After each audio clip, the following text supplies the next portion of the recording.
What is half of 13? Now stop. Don't think about it. Just answer it. What is half of 13? Now you said 6.5. Now I know you did, because everybody always does. Nobody chose to answer that question. Your brain solved it before you decided whether you even wanted to play along. That is the power of questions. Whoever hears it cannot stop themselves from answering. Ask a person something, and their mind starts working on it right away, whether they want to or not. If you gave that answer, 6.5, on a math test, it would be marked as correct. Give that same answer on a test of innovation, and I'd probably mark you as average, because that's where everybody stops. Now you push beyond the obvious answer, and that's what puts you at the top of your class. So, what does that mean? Well, here's the version of the question that changes everything. If I asked you, how many ways could you answer what is half of 13? Then your brain goes off and starts thinking about it for all kinds of possibilities. Now just sit there for a second, because the honest reaction for most people is somewhat on the verge of mild panic. Well, there's the obvious one, 6.5. Then what? Well, if you split the number down the middle, you get 1 and 3.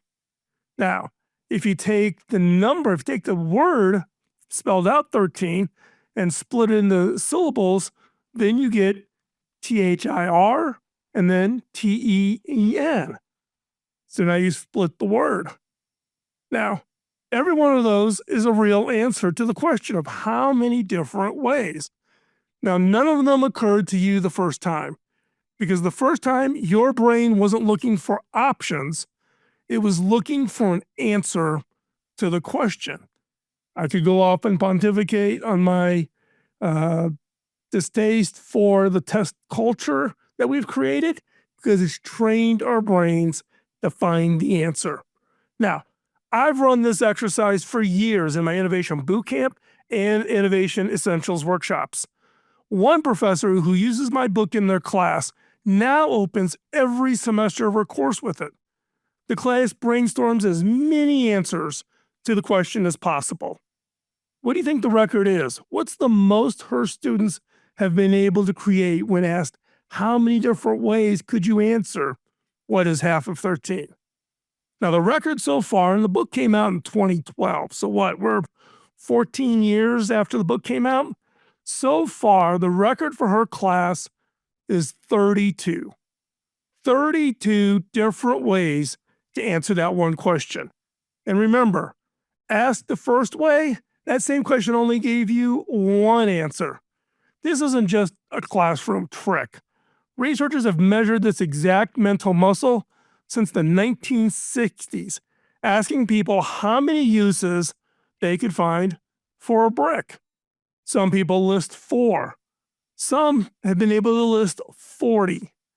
The gap between those two people has nothing to do with intelligence.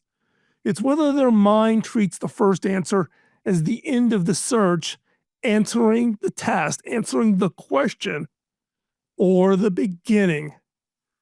Here's a practice exercise. Take one reoccurring question, a question that comes up regularly, a decision at work, plans for the weekend, even what you should make for dinner tonight. Before you settle for the obvious answer, ask, how many ways could I answer this? How many different ideas could you come up with for a dinner tonight? And write down at least 10. Not 10 good ones, just 10. Then see where the 11th one takes you. Now, this today is part 1 of a 3-part series on how to use questions as the skill behind better thinking, better ideas, and better innovation. Next in the series, we get into actually what separates an average question from a really great question. You want to subscribe? Hit that subscribe button, hit the notification bell so you don't miss the upcoming series. We'll talk to you next week. Bye bye.